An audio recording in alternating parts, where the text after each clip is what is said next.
Bonjour à tous.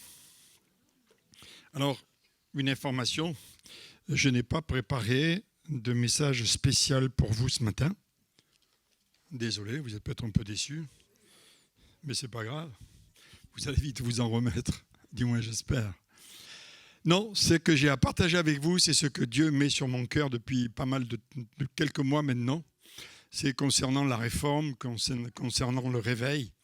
Je suis convaincu que nous entrons dans une période, c'est le thème certes de notre année, mais c'est aussi, me semble-t-il, au travers de différents endroits que je peux visiter, ce courant de l'esprit qui nous invite réellement à entrer dans une nouvelle saison, dans quelque chose de nouveau, et c'est le thème aussi de notre Église cette année. Même on va vous raconter, même si on vous racontait certaines choses, même vous ne le croiriez pas.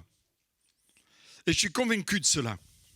Mais ce dont je suis aussi convaincu, c'est que si nous voulons ce réveil, si nous voulons cette réforme, comme disait mon père spirituel, la grâce de Dieu est gratuite, mais elle n'est pas bon marché. Quelque part, il faut y travailler. C'est ce que dit l'apôtre Paul dans Philippiens au chapitre 2 et au verset 12, si mes souvenirs sont bons, travaillez à votre salut. Et nous sommes appelés à travailler à notre salut. C'est tout simple. Si j'arrive, oui. Alors c'est tout bête, hein. C'est de l'eau dans un verre. Qui veut boire cette eau?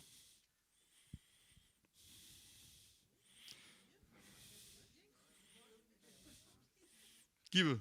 Guillaume? Allez, on va empoisonner le pasteur.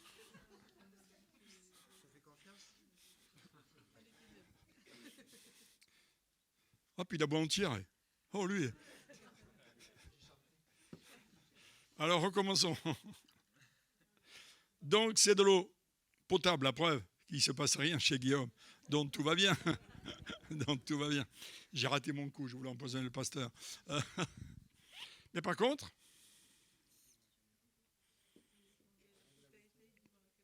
oh, pardon. Hop. Voilà. Et maintenant, qui veut boire l'eau?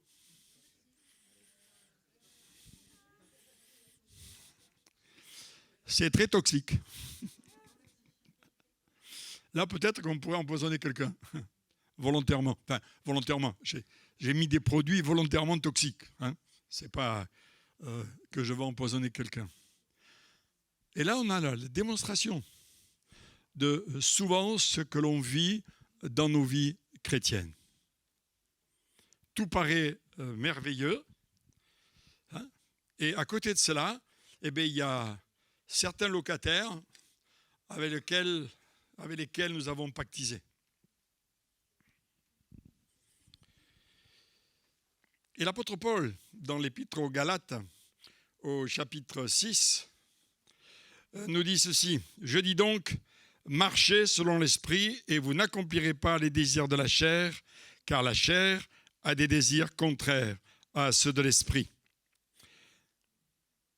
Ils sont opposés entre eux afin que vous ne fassiez pas ce que vous voulez. »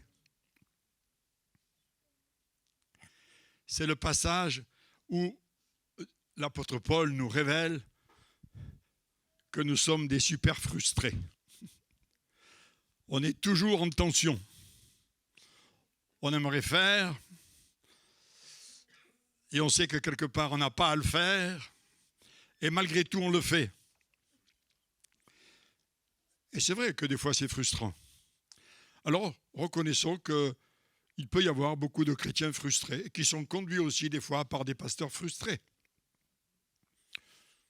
Bien sûr, pas ici. C'est une évidence.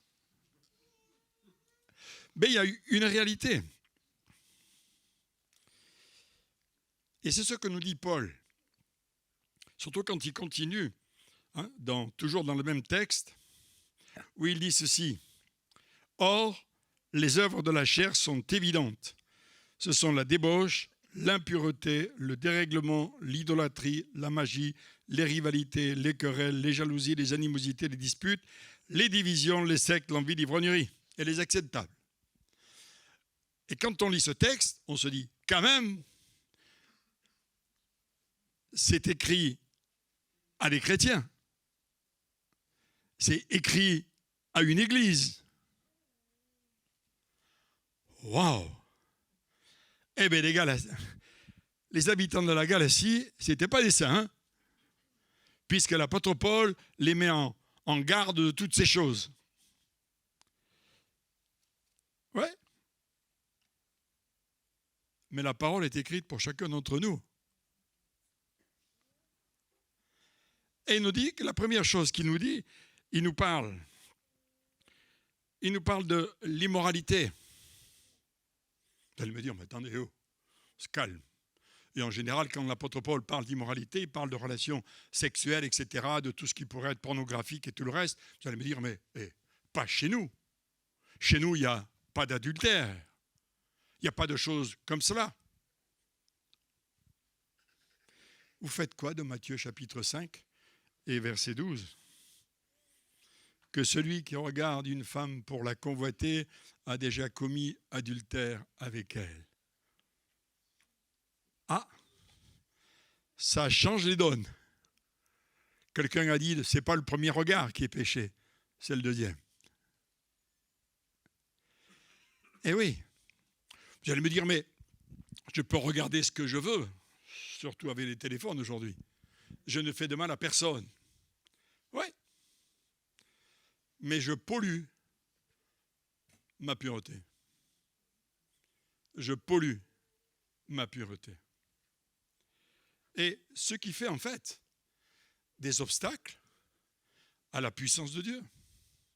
Ce qui fait des obstacles à ce que Dieu voudrait faire dans ma vie, ce que Dieu voudrait faire dans la communauté.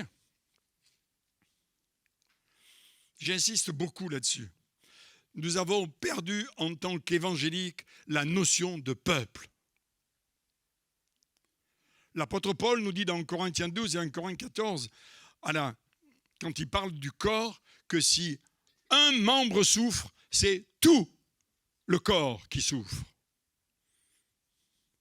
Et j'oserais dire, en voulant paraphraser l'apôtre Paul, si un membre est pollué, tout le corps est pollué. On n'a pas simplement une responsabilité individuelle, mais nous avons une responsabilité collective.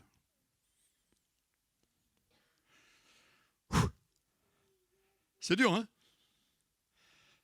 Mais mes amis, si nous ne revenons pas à la radicalité de l'Évangile, à la radicalité de la volonté de Dieu, alors nous allons pouvoir occuper des chaises pendant toute une vie dans l'Église. Souvenez-vous de la parabole des 10 vierges. 10 vierges qui attendaient le retour du maître. 5 qui avaient leur lampe remplie d'huile.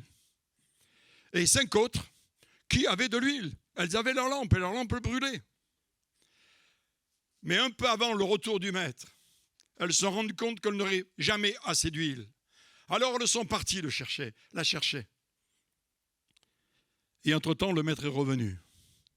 Et la parole de Dieu nous dit que la porte était fermée et qu'elles n'ont pu entrer.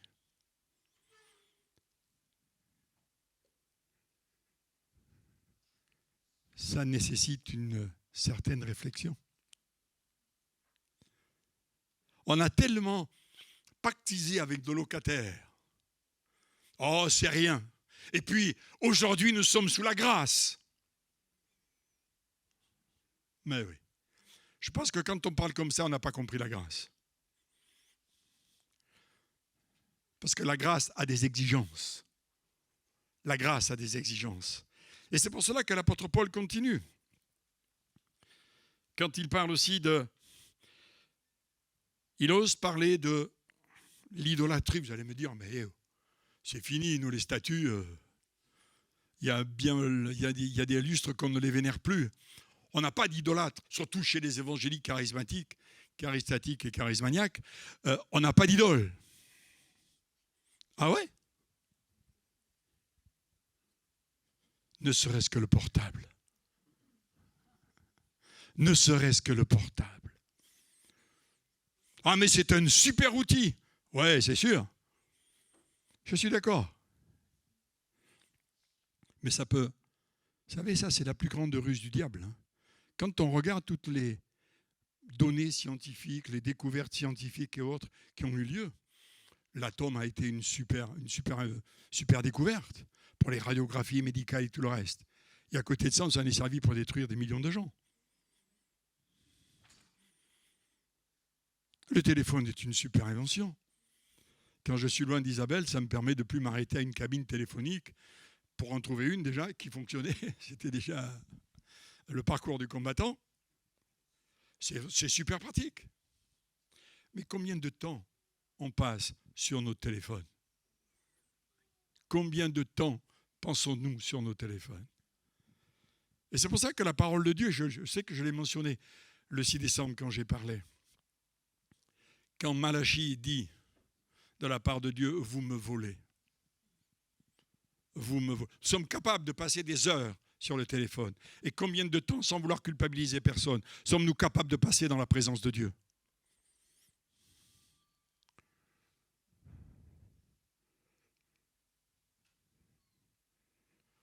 J'ai plus d'intimité, diraient certains, avec mon téléphone qu'avec Dieu.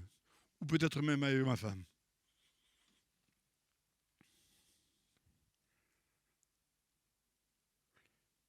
On ne s'en rend pas compte. La parole de Dieu nous dit, tu ne mettras, c'est dans les psaumes 101, verset 3, tu ne mettras rien d'impur devant tes yeux. Ah ouais.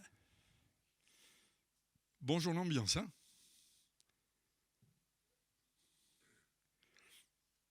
C'est normal. Nous sommes au 21e siècle. Et si je suis un peu bizarre, je vais passer pour un ringard. Donc il faut que je sois dans le flot. Eh bien non. La Bible ne nous appelle pas à être dans le flot, elle nous appelle justement à monter, à être des contre-courants. Moi, je suis un saumon. Pas fumé encore, mais je suis un saumon. Je me plais à remonter le courant. Je crois à la radicalité de l'Évangile. Et moi, le premier, je n'ai pas été radical. Je me suis permis certaines choses, sous prétexte que, en tant que pasteur, en tant que tout ce que vous voulez, on a des droits. On n'a aucun droit. On n'a que la grâce.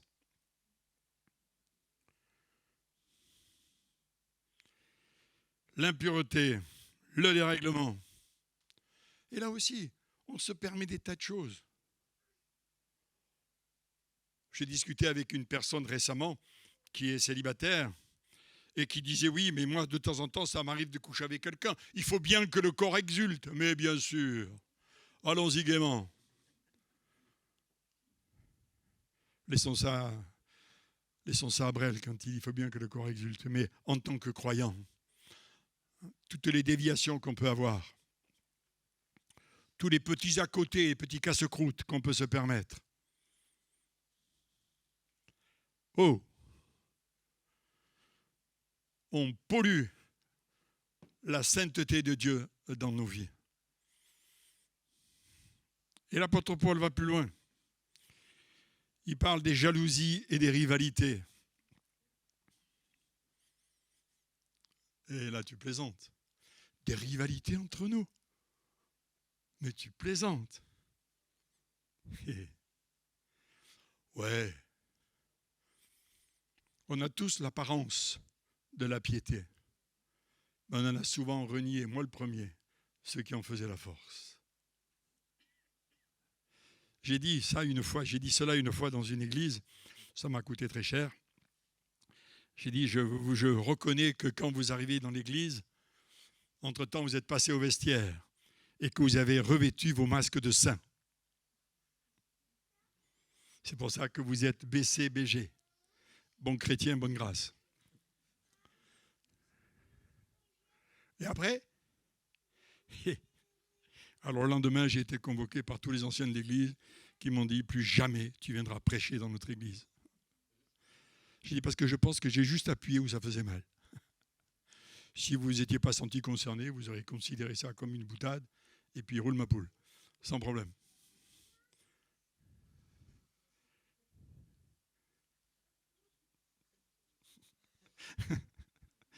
C'est marrant. Et oui, pas de rivalité. Combien dans nos milieux reconnaissons que nous avons de la rivalité? Lui, il a plus que moi, il a plus de dons que moi, il a plus de grâce que moi. Vous êtes sûr qu'il a plus de dons que vous? Et allez, si les dons que Dieu a mis en vous, même si ce n'est qu'un don que Dieu a mis en vous, est-ce que vous l'exercez? Est-ce que vous le pratiquez plutôt que de jouer les caliméros? Ouais, mais moi j'aurais voulu. Ça m'est arrivé une fois quand je prophétisais sur une personne. Je lui ai dit, voilà ce que Dieu vous demande. Dieu vous appelle à l'intercession. C'est parce que je veux. Oh, mais j'ai le service après-vente, t'es plus haut. Hein. C'est pas moi qui distribue. Moi, je vous dis seulement ce que Dieu vous dit. Le reste, faites votre vie avec. C'est pas un problème. Et oui, nos rivalités. Mais elles sont des fois internes, elles sont cachées. Capable, même si on se sent en désaccord ou en rivalité avec quelqu'un, on est capable d'aller le voir et dire « Bonjour, comment ça va ?» Ça s'appelle l'hypocrisie. Tout simplement. Il faut appeler les choses par leur nom. Hein. Et c'est ce que Dieu nous demande. Que cette grâce est gratuite, mais pas bon marché. Il faut évacuer toutes ces choses de nos vies, afin que nos vies ne soient pas polluées par ces méchants locataires avec lesquels nous avons pactisé. Hein, toutes ces rivalités, ces querelles, ces jalousies, les animosités, les disputes.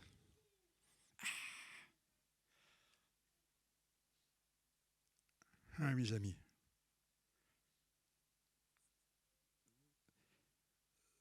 C'est ce que Dieu nous demande. C'est ce commandement que Jésus dit dans Matthieu chapitre 5, verset 48.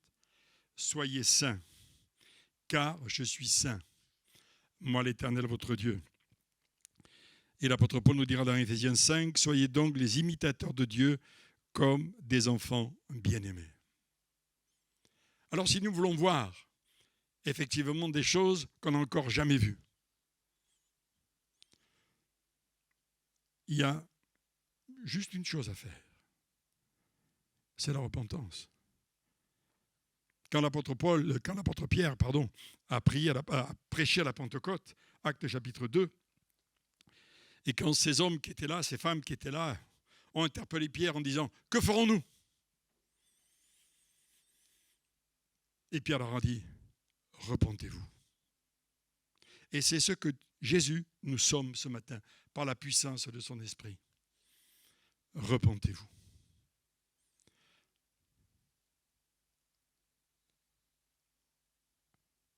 Et cette repentance va nous amener à la guérison, va nous amener à la libération, va nous amener aussi à, j'oserais dire, être plus puissant, moins timoré. J'ose témoigner de la parole de Dieu. Ce que je suis profondément convaincu, pour chacun d'entre nous ce matin, c'est que nous avons besoin d'un renouvellement du Saint-Esprit dans nos vies. Et ce Saint-Esprit, quand je dis ce Saint-Esprit, ce n'est pas péjoratif, ne peut venir et prendre la place que l'on lui donne. Dieu est le plus grand des gentlemen. Et il le dit aussi dans l'Apocalypse 3, 20. « Je me tiens à la porte et je frappe. » Il n'a pas dit « j'enfoncerai la lourde. Hein. » Je me tiens à la porte et je frappe. Si quelqu'un entend ma voix et m'ouvre la porte, j'entrerai. Et c'est la jonction de Jésus ce matin. Que nous puissions réellement lui ouvrir la porte. Que nous puissions balancer tout ce qu'on a à balancer. C'est pas grave.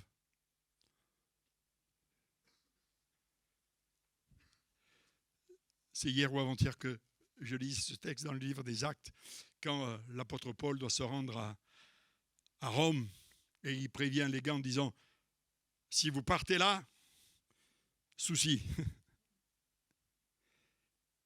Et cette tempête est arrivée. Et qu'est-ce qu'ils ont dû faire? Ils ont dû tout jeter par-dessus bord pour avoir la vie sauve. Mes amis, vous voulez entrer dans l'éternité? alors balancez les choses par-dessus bord. Parce que l'apôtre Paul termine dans son texte en disant « Je vous le dis d'avance, comme je l'ai déjà dit, que ceux qui commettent de telles choses n'hériteront pas du royaume de Dieu. » C'est dur, hein? En quelque sorte, c'est, comme je l'ai déjà dit, débarrassons-nous de nos locataires. La loi du ciel, contrairement à la loi des hommes, c'est même en cette période, on a le droit d'expulser. Hop, dehors. Dehors.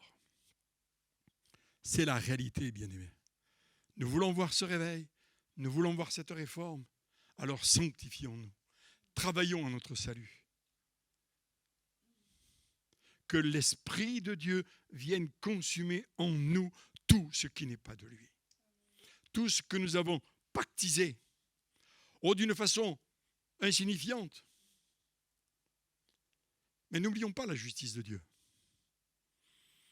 N'oublions pas la justice de Dieu.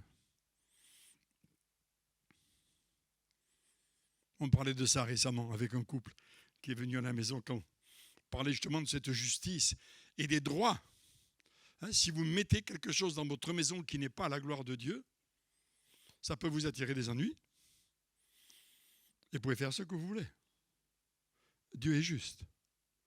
Vous avez pactisé. Tant que vous ne l'enlèverez pas, il ne fera rien. C'est tellement facile. Toutes les addictions qu'on peut avoir. Et des fois, elles sont cachées. Allez, dehors. Sanctifions-nous. Travaillons à notre salut. Et moi, je vous invite ce matin, simplement, à vous avancer, à venir vous repentir, à venir dire, Seigneur, à partir d'aujourd'hui, je veux que ce soit différent. Viens par ton feu, parce que bien souvent, on parle du feu, que le feu descende. Ouais. Grâce de Dieu que ce feu ne descende pas toujours, parce qu'on risquerait de se retrouver brûlés comme des cacahuètes.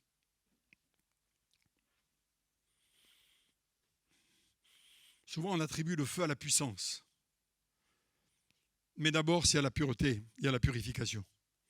Viens consumer en moi tout ce qui n'est pas de toi. Viens consumer en moi tout ce qui n'est pas de toi.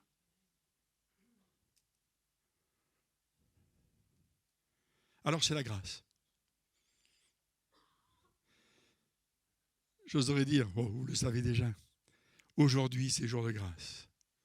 Comme nous dit l'auteur de l'Épître aux Hébreux, si aujourd'hui vous entendez sa voix, n'endurcissez pas votre cœur, mais revenez, revenez. Je me laisse trouver par ceux qui me cherchent, dit la parole. Alors revenez. Et moi je vous invite à vous avancer. Je vous invite à venir vous repentir. Et je dirais, j'ai même une exigence particulière, même si elle vous choque. Tant pis. Mettez-vous à genoux. Prenez une attitude d'humilité. On ne viendra pas prier pour vous. Ça se passe entre Dieu et vous.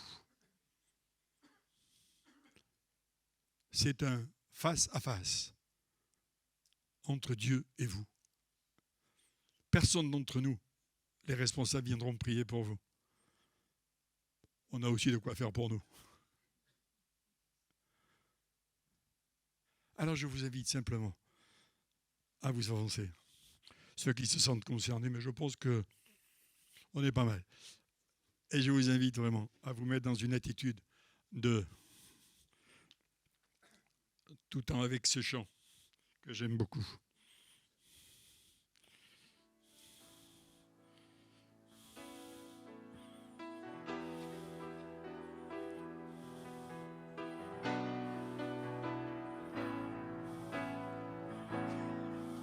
Que ces lieux soient visités par ta sainte présence. Que ces lieux soient balayés par le vent de ton esprit. Lève-toi de ton saint lieu et descends.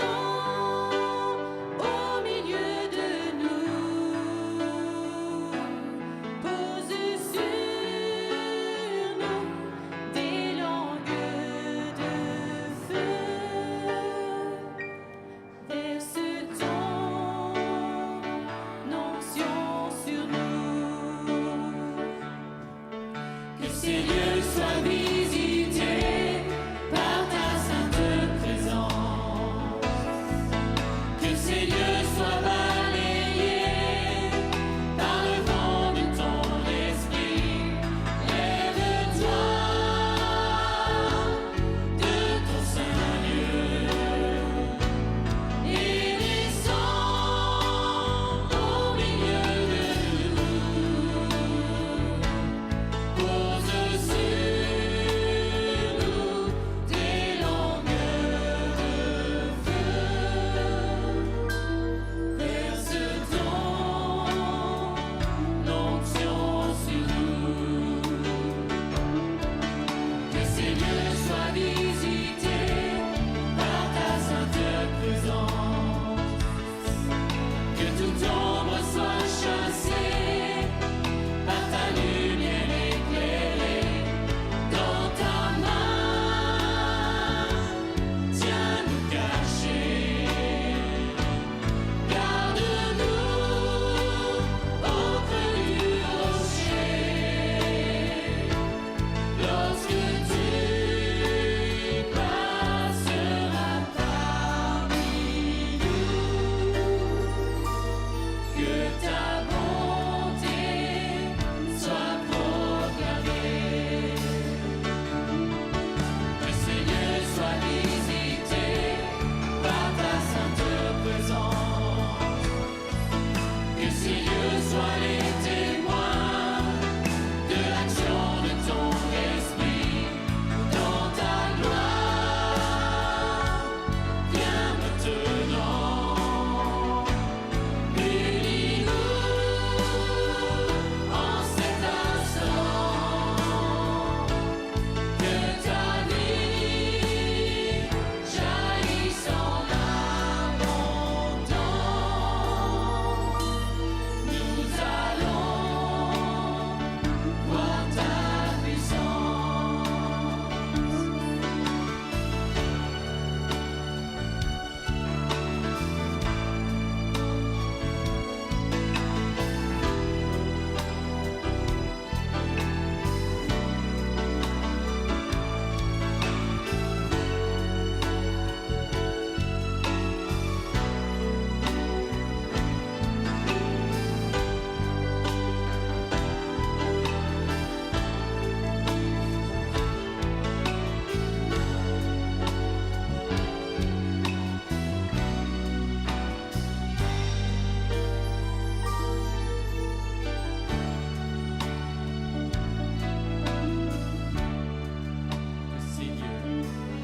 Que ces lieux soient visités par ta sainte présence. Que ces lieux soient les témoins de l'action de ton esprit dans ta gloire. Viens maintenant, unis-nous en cet instant. Que ta vie jaillisse en abondance. Nous allons voir ta puissance.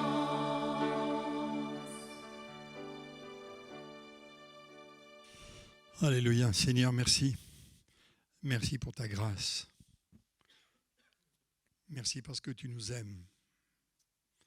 Tu as tout donné pour nous et ce matin, nous voulons réellement t'apporter toutes nos vies. Nous appelons vraiment ta grâce et la puissance de ton esprit sur chacun d'entre nous.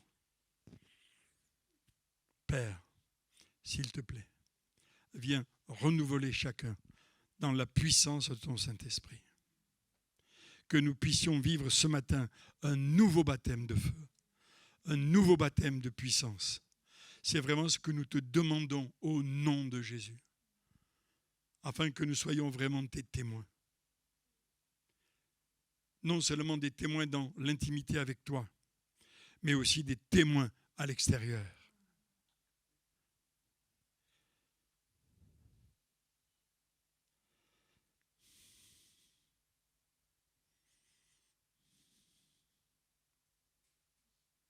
Merci pour ton action. Et je prie au nom de Jésus que, alors que nous nous sommes approchés de toi, que nous avons remis tout ce qu'il fallait remettre. Je prie que nous soyons gardés de la culpabilité. Que nous ne regardions pas le rétroviseur, mais que nous regardions devant. Parce que tu nous ouvres un chemin. Parce que tu es le chemin. Et nous te glorifions et nous te bénissons pour cela. Dans le nom de Jésus. Amen. Transformé de gloire en gloire par son esprit en nous.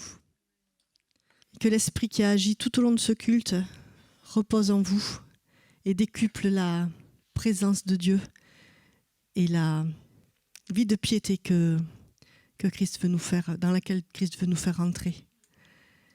Soyez bénis, soyez victorieux, tout est accompli à la croix. Rentrons dans cette victoire. Bon dimanche à tous.